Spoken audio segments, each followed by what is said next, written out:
കഴിഞ്ഞ ദിവസം ഇറാനിന്റെ ഒരു നാവിക കപ്പലിനെ അമേരിക്ക ടോർപിഡോ അന്തർവാഹിനി ഉപയോഗിച്ചുകൊണ്ട് രണ്ടാം ലോക മഹായുദ്ധത്തിന് ശേഷം ഈ അന്തർവാഹിനി ആദ്യമായിട്ടാണ് ഉപയോഗിക്കുന്നത്. അത്തരം ഒരു അന്തർവാഹിനി ആയുധം ഉപയോഗിച്ചുകൊണ്ട് ഇറാന്റെ കപ്പലിനെ ആക്രമിക്കുകയും അതിലുള്ള നാവികർ ഒന്നടങ്കം പരിക്കേൽക്കുകയും നിരവധി ആളുകൾ കൊല്ലപ്പെടുകയും കാണാതാവുകയും ഒക്കെ ചെയ്തിട്ടുണ്ട്.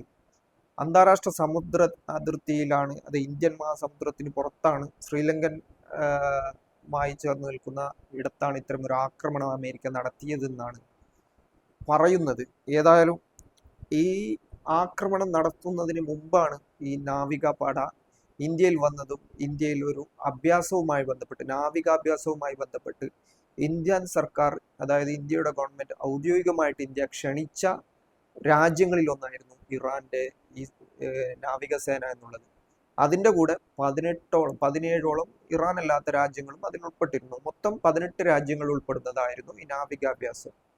അപ്പോൾ ഹൈദരാബാദാണെന്ന് തോന്നുന്നു, വിശാഖപട്ടണം, അവിടെയാണ് ഈ നാവികാഭ്യാസം നടന്നത്. അപ്പോൾ ഇന്ത്യ അതിഥിയായി ക്ഷണിച്ച് ഇന്ത്യയിലേക്ക് കൊണ്ടുവന്ന, ഇന്ത്യയുടെ അതിഥിയായി എത്തിയ രാജ്യത്തിന്റെ നാവികസേനയെയാണ് അന്താരാഷ്ട്ര സമുദ്രാതിർത്തിയിൽ വെച്ച് അമേരിക്കയുടെ ഒരു ആക്രമണത്തിലൂടെ കൊലപ്പെടുത്തുന്ന സാഹചര്യം ഉണ്ടായത്.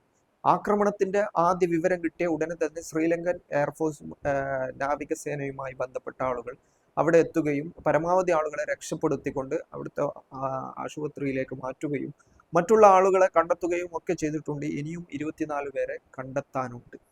അവരൊക്കെ ഏകദേശം മരിച്ചിരിക്കാനുള്ള സാധ്യതകളാണ് ഉള്ളത്.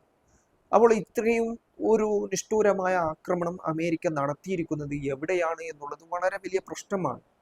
കാരണം ഇന്ത്യയെ സംബന്ധിച്ചിടത്തോളം ഇന്ത്യയുടെ അതിഥിയായി ഇന്ത്യ കൊണ്ടുവന്നിട്ടുള്ള ഒരു നാവിക പടയ്ക്കാണ് തൊട്ട് ഇവിടുന്ന് തിരിച്ചു പോകുമ്പോൾ ഇത്തരം ഒരു ആക്രമണം ഉണ്ടാവുന്നത്. മറ്റൊന്ന്, നിലവിൽ നടക്കുന്ന അമേരിക്കയും ഇസ്രായേലും ചേർന്ന് നടത്തുന്ന ഇറാൻ അധിനിവേശവും ഈ യുദ്ധവും അതിനെ മറ്റൊരിടത്തേക്ക് അമേരിക്ക മാറ്റുകയാണ്. അഥവാ ഈ പ്രദേശങ്ങളിലൊന്നും ഉൾപ്പെടാത്ത, ഇതിൻ്റെയൊന്നും ഭാഗമല്ലാത്ത ഒരു രാജ്യത്തിന്റെ അതിർത്തികളിലേക്ക് ഈ യുദ്ധത്തെ കൊണ്ടുവന്ന് വലിച്ചിടുകയാണ് അമേരിക്ക ചെയ്യുന്നത്. ഒരു ഭാഗത്ത് ഇന്ത്യയുടെ അതിഥിയായി എത്തിയ ഒരു രാജ്യത്തിന്റെ സൈന്യത്തെ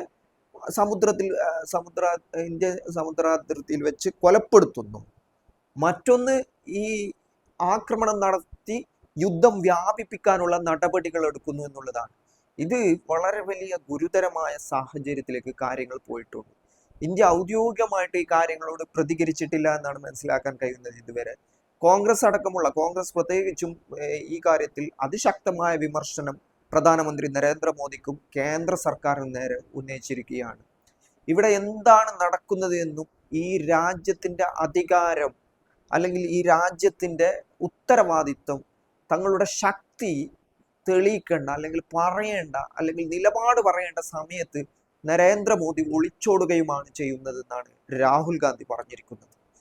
കാര്യങ്ങൾ ഏകദേശം അങ്ങനെ തന്നെയാണ്. ഈ അടുത്ത കാലത്തായിട്ട് ഇന്ത്യ സ്വീകരിക്കുന്ന സമീപനങ്ങൾ എന്നുള്ളത് അന്താരാഷ്ട്ര തലത്തിൽ കൂടുതൽ ഒറ്റപ്പെടലിലേക്ക് ആകുന്ന സാഹചര്യമാണ്.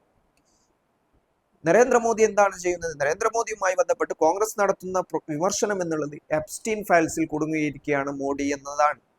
അപ്പോൾ എന്താണ് ഇവിടെ സംഭവിക്കുന്നത്? ഒരു ഭാഗത്ത് ഡൊണാൾഡ് ട്രംപിനെ കാണുന്നു, ഇന്ത്യക്കെതിരെ അധിക നികുതി ചുമത്തുന്നു, 50% നികുതിയാക്കുന്നു. ഇന്ത്യ വെനിസ്വലയിൽ നിന്നും പെട്രോൾ വാങ്ങുമെന്ന് പറയുന്നു, എണ്ണ വാങ്ങുമെന്ന് പറയുന്നു. റഷ്യയിൽ നിന്നും ഇനി ഇന്ത്യ എണ്ണ വാങ്ങില്ല എന്ന് പറയുന്നു. ഇതൊക്കെ പറയുന്നത് ആരാണ്? അമേരിക്കൻ പ്രസിഡന്റായ ഡൊണാൾഡ് ട്രംപ് ആണ് പറയുന്നത്. ഇന്ത്യയുടെ കാര്യങ്ങളൊക്കെ ഡൊണാൾഡ് ട്രംപ് ഇങ്ങനെ പ്രഖ്യാപിക്കുകയാണ്. അതായത് ഇന്ത്യയുടെ പ്രധാനമന്ത്രി നരേന്ദ്രമോദിയെ പറ്റി പറയുന്നത്, എന്നെ ഇപ്പോൾ മോദി സന്തോഷിപ്പിക്കുന്നില്ല, എനിക്കത് ദേഷ്യം വരുന്നുണ്ട്, ഞാനത് ആ ദേഷ്യം പ്രകടിപ്പിക്കും. ഇങ്ങനെ ഒരു നമ്മുടെ രാജ്യത്തിന്റെ ഈ എത്ര രാഷ്ട്രീയ അഭിപ്രായ വ്യത്യാസങ്ങൾ ഉണ്ടെങ്കിലും രാജ്യത്തിന്റെ പ്രധാനമന്ത്രിയെ അപമാനിക്കുകയാണ് ചെയ്യുന്നത്. ഇതിനെതിരെയൊന്നും ഒരക്ഷരം പോലും ഇതുവരെയായിട്ടും കേന്ദ്ര സർക്കാരോ നരേന്ദ്രമോദിയോ സംസാരിച്ചിട്ടില്ല. മറ്റൊന്ന്, ഈ ഇറാൻ അധിനിവേശം നടത്തുന്നതിന്റെ തൊട്ടു മുമ്പാണ് ഇസ്രായേലിലേക്ക് നരേന്ദ്രമോദി പോയത്. ഇസ്രായേലിലേക്ക് പോയി ബെഞ്ചമിൻ നെതന്യാഹുവിനെ കെട്ടിപ്പിടിച്ചുകൊണ്ട്, ബെഞ്ചമിൻ നെതന്യാഹു നിലവിൽ ലോകത്ത് ഏത് രീതിയിലാണ് മനസ്സിലാക്കിയിട്ടുള്ളത്? ബെഞ്ചമിൻ നെതന്യാഹു എന്നുള്ളത് ഒരു യുദ്ധ കുറ്റവാളിയാണ്. അന്താരാഷ്ട്ര നീതിന്യായ കോടതി വാറന്റ് പുറപ്പെടുവിച്ചിട്ടുള്ള ഒരു യുദ്ധ കുറ്റവാളിയായിട്ടാണ് ബെഞ്ചമിൻ നെതന്യാഹു ലോകത്ത് അറിയപ്പെടുന്നത്. അത്തരം ഒരു യുദ്ധ കുറ്റവാളിയെ ഇന്ത്യ പോലെയുള്ള ലോകത്തിലെ ഏറ്റവും വലിയ ജനാധിപത്യ രാജ്യം എന്നുള്ള നിലയ്ക്ക് UN-ലടക്കം തങ്ങളുടെ നയനിലപാടുകൾ പലപ്പോഴും പ്രകടിപ്പിച്ചുകൊണ്ട് അന്താരാഷ്ട്ര വേദികളിൽ ഏറ്റവും സുശക്തമായ ഇടം പിടിച്ച ഒരു രാജ്യത്തിന്റെ പ്രധാനമന്ത്രി പോയി ഇന്ന് കെട്ടിപ്പിടിക്കുന്നത് ആരെയാണ്? ബെഞ്ചമിൻ നെതന്യാഹു എന്ന യുദ്ധ കുറ്റവാളിയാണ്. അയാൾ ഗസയിൽ യുദ്ധക്കുറ്റം നടത്തിയെന്ന് അന്താരാഷ്ട്ര നീതിന്യായ കോടതി വ്യക്തമായിട്ട് മനസ്സിലാക്കിയതിന്റെ അടിസ്ഥാനത്തിൽ അദ്ദേഹത്തിനെതിരെ വാറന്റ് പുറപ്പെടുവിച്ചിരിക്കുന്നതും അതിലുള്ള നടപടികൾ നടക്കുന്നുമുള്ള ഒരു സമയത്താണ് ഇത്തരം ഒരു സന്ദർശനം നടത്തുന്നത്. ഇത് ഇന്ത്യയുടെ മുഖം ലോകത്ത് എങ്ങനെയാണ് കാണിക്കുക എന്നുള്ളതാണ് അതിനേക്കാളും വലിയ പ്രശ്നം. അന്താരാഷ്ട്ര തലത്തിൽ യുദ്ധ കുറ്റവാളിയായി പ്രഖ്യാപിച്ചിട്ടുള്ള ഒരാളെ പോയി കെട്ടിപ്പിടിച്ചുകൊണ്ട് ഞങ്ങൾ നിങ്ങളോടൊപ്പമാണ് എന്നുള്ള ഒരു പ്രഖ്യാപനം പോലെയുള്ള കാര്യങ്ങളിലേക്ക് അത് വരികയാണ്. അതിനുശേഷം ഇറാനിലേക്ക് ഇസ്രായേൽ അധിനിവേശം നടത്തി അവരുടെ പരമോന്നത നേതാവിനെ കൊലപ്പെടുത്തുകയാണ്. അതിനുശേഷം ആ കാര്യത്തിൽ ഇന്ത്യ ഒന്നും പ്രതികരിക്കാൻ തയ്യാറായില്ല. പിന്നീട് ഇന്നാണ് ഇന്ത്യയുടെ പ്രതികരണം വരുന്നത്. അതിൽ അനുശോചനം രേഖപ്പെടുത്തുന്നത് ഈ ഇറാന്റെ എംബസി ഡൽഹിയിൽ സന്ദർശനം നടത്തുന്ന വിദേശകാര്യ പ്രതിനിധി എന്നുള്ള നിലക്ക്. അപ്പോൾ ഇവിടെ എന്താണ് സംഭവിക്കുന്നത്? ഈ നരേന്ദ്രമോദി അവിടെ ഇസ്രായേലിൽ പോവുകയും അതിനുശേഷം തിരിച്ചെത്തിയതിനു ശേഷമാണ് ഇറാൻ അധിനിവേശം നടക്കുന്നത്, ഖാമിനിയെ കൊലപ്പെടുത്തുന്നത്. ഇപ്പോൾ ഇവിടെ എന്താണ് സംഭവിക്കുന്നത്? ഇപ്പോൾ ഇവിടെ ഇന്ത്യ അതിഥിയായി ക്ഷണിച്ചു കൊണ്ടുവന്ന നാവികസേന ഇവിടുന്ന് തിരിച്ചു പോകുമ്പോൾ അവർക്കെതിരെയും ആക്രമണം നടത്തുന്നു എന്നുള്ളതാണ്. അപ്പോൾ അന്താരാഷ്ട്ര തലത്തിൽ തന്നെ പിന്നീട് ഇന്ത്യയുടെ ഒരു ചൗബാർ തുറമുഖം ഇറാനിൽ പ്രവർത്തിക്കുന്നുണ്ട്. ഇന്ത്യ ഇൻവെസ്റ്റ് ചെയ്തതാണ്. ഇന്ത്യയുടെ പദ്ധതികളുടെ ഭാഗമായിട്ടാണ് അത് തുറമുഖം തയ്യാറാക്കിയിട്ടുള്ളത്. പക്ഷെ അവിടെയും ഇസ്രായേൽ ആക്രമണം നടത്തുന്നുണ്ട്. ഇതിനെപ്പറ്റിയൊന്നും ഒരക്ഷരം ഇന്ത്യയുടെ നരേന്ദ്രമോദി എന്ന പ്രധാനമന്ത്രി സംസാരിക്കുന്നില്ല. ഒരു കാര്യത്തെ പറ്റിയിട്ടും അഭിപ്രായം പറയുന്നില്ല. രാജ്യത്തെ സംബന്ധിച്ചിടത്തോളം ലോകത്തിന് മുമ്പിൽ അപമാനിക്കപ്പെടുന്ന ഒരു അവസ്ഥ ഉണ്ടാവുകയാണ്. ഇനി അമേരിക്കൻ പ്രസിഡന്റ് ഡൊണാൾഡ് ട്രംപുമായി ബന്ധപ്പെട്ട കാര്യങ്ങൾ പറയുമ്പോൾ ഇന്ത്യയുടെ തീരുവ എങ്ങനെയാണെന്ന്, ഇന്ത്യ എവിടെ നിന്ന് എണ്ണ വാങ്ങണമെന്ന്, ഇന്ത്യ ആരുടെ അടുത്തുനിന്ന് വാങ്ങരുതെന്ന്, ഇന്ത്യ ഈ കാര്യത്തിൽ എന്ത് നയനിലപാടുകൾ സ്വീകരിക്കണമെന്ന് ഒന്നും ഡൊണാൾഡ് ട്രംപ് പറയുന്ന ഒരു അവസ്ഥയും ഉണ്ട്. ഇത് അത്യന്തം ഗുരുതരമായ ഒരു സാഹചര്യമാണ്. പ്രത്യേകിച്ചും അവസാനം നടന്നിട്ടുള്ള ഈ ഒരു ആക്രമണം എന്നത് അമേരിക്ക കൊണ്ടുവന്ന യുദ്ധത്തെ പലയിടത്തേക്കായി വ്യാപിപ്പിക്കാൻ ശ്രമിക്കുകയാണ്. പല കക്ഷികളെ ഉൾപ്പെടുത്താൻ ശ്രമിക്കുകയാണ്. ഇന്ത്യയുമായിട്ട് യാതൊരു ബന്ധവുമില്ലാത്ത ഒരു വിഷയത്തിൽ ഇന്ത്യയിലേക്ക് അതിഥികളായി വന്നിട്ടുള്ള ഒരു നാവികസേനയെ ഇന്ത്യയിൽ നിന്നും തിരിച്ചു പോകുമ്പോൾ ആക്രമിച്ച് കൊലപ്പെടുത്തിയിട്ട് അങ്ങനെയുള്ള ഒരു സാഹചര്യം ഉണ്ടാക്കിക്കൊണ്ട് ഇന്ത്യയെ കൂടിയാണ് അപമാനിച്ചു കൊണ്ടിരിക്കുന്നത്. ഇതാണ് ഇതിന്റെ ഏറ്റവും വലിയ പ്രശ്നം എന്നുള്ളത്. അപ്പോൾ കേന്ദ്രവും അല്ലെങ്കിൽ കേന്ദ്രം ഭരിക്കുന്ന സംഘപരിവാർ നിയന്ത്രിത ഭരണകൂടവും ഇന്ത്യയിലെ ആഭ്യന്തര രാഷ്ട്രീയം കൈയാളുന്നത് എങ്ങനെയാണ്? അത് മുസ്ലിം വിരോധം വെച്ചാണ്, മുസ്ലിം വെറുപ്പ് വെച്ചാണ്, മുസ്ലിങ്ങൾക്കെതിരായുള്ള വികാരം പറഞ്ഞുകൊണ്ടാണ്.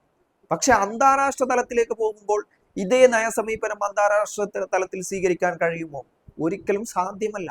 ഇന്ത്യയുടെ പരമ്പരാഗതമായിട്ടുള്ള ഒരു വൈദേശിക നയമുണ്ട്. ആ വൈദേശിക നയം എന്നുള്ളത് അത് ഫലസ്തീന് അനുകൂലമാണ്. ഫലസ്തീൻ സ്വാതന്ത്ര്യ പോരാട്ടത്തെ എല്ലാ കാലത്തും പിന്തുണച്ചിട്ടുള്ള രാജ്യമാണ് ഇന്ത്യ. ഫലസ്തീൻ സ്വതന്ത്ര രാഷ്ട്രം നിലവിൽ വരണം എന്നുള്ള നിലപാട് സ്വീകരിച്ചിട്ടുള്ള രാജ്യമാണ് ഇന്ത്യ. 90-ന് ശേഷമാണ് ഇസ്രായേലിനെ ഇന്ത്യ അംഗീകരിക്കുന്നതും അല്ലെങ്കിൽ ഇസ്രായേലുമായിട്ട് നയതന്ത്ര ബന്ധത്തിൽ ഏർപ്പെടുന്നതും. അതുവരെയും ഇസ്രായേലിനെ അകറ്റി നിർത്തിയ ഒരു രാജ്യമായിരുന്നു ഇന്ത്യ എന്നുള്ളത്.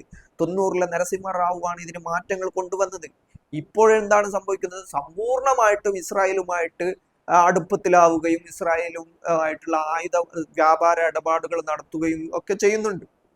അതിനിടയിൽ കഴിഞ്ഞ തവണ സന്ദർശിച്ചപ്പോൾ അയൺ ഡോം ഇന്ത്യക്ക് വേണമെന്ന് പറഞ്ഞു, അത് തരില്ല എന്നാണ് ഇസ്രായേൽ പറഞ്ഞത്. അപ്പൊ അതൊക്കെ മറ്റൊരു ഭാഗത്തുണ്ട്. ഇങ്ങനെ പല വിധങ്ങളായ കാരണങ്ങൾ നിലനിൽക്കുന്നുണ്ട്.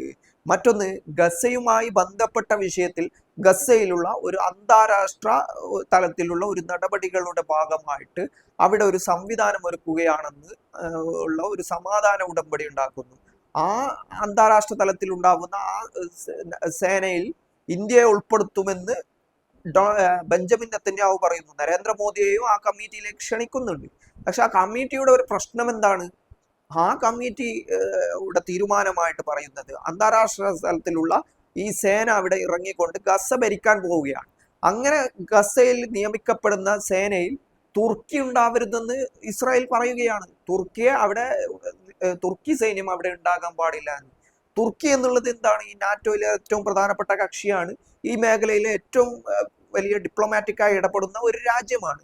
ഈ മധ്യസ്ഥ ശ്രമങ്ങൾക്ക് മുൻകൈ എടുത്തിട്ടുള്ള ഒരു രാജ്യമാണ്. അങ്ങനെയുള്ള രാജ്യത്തിന്റെ സേന അവിടെ ഇറങ്ങരുത് എന്നാണ് ഇസ്രായേൽ പറയുന്നത്. മറുഭാഗത്ത് നരേന്ദ്രമോദിയെ ക്ഷണിക്കുന്നു. ഇനി കേന്ദ്രം ആ കാര്യത്തിൽ എന്താണ് നയം സ്വീകരിക്കുക എന്ന് അറിഞ്ഞുകൂടാ. അപ്പോൾ നിലവിൽ നമ്മുടെ രാജ്യത്തെ സംബന്ധിച്ചിടത്തോളം ഇവിടെ അതിഥികളായി ക്ഷണിക്കപ്പെട്ട ആളുകളെ അമേരിക്കയ്ക്ക് ആക്രമിക്കാൻ ധൈര്യം വരുന്നു, അമേരിക്ക ആക്രമിക്കുന്നു, എന്നിട്ട് അതിൽ കൂടുതൽ കുഴപ്പങ്ങൾ ഉണ്ടാക്കി ഈ യുദ്ധം വ്യാപിപ്പിക്കാനുള്ള ശ്രമങ്ങൾ നടത്തുന്നു. സ്വാഭാവികമായിട്ടും ഇറാന്റെ ഭാഗത്തു നിന്ന് എന്താണ് സംഭവിക്കുക? ഇറാന്റെ ഭാഗത്തു നിന്നും ഇന്ത്യയിലേക്ക് വന്ന ഒരു സേനയാണ് ഇവിടുന്ന് തിരിച്ചു പോകുമ്പോൾ ആക്രമിക്കപ്പെടുന്നത്. അത് ഉണ്ടാക്കുന്ന രാഷ്ട്രീയ അവസ്ഥയുണ്ട്.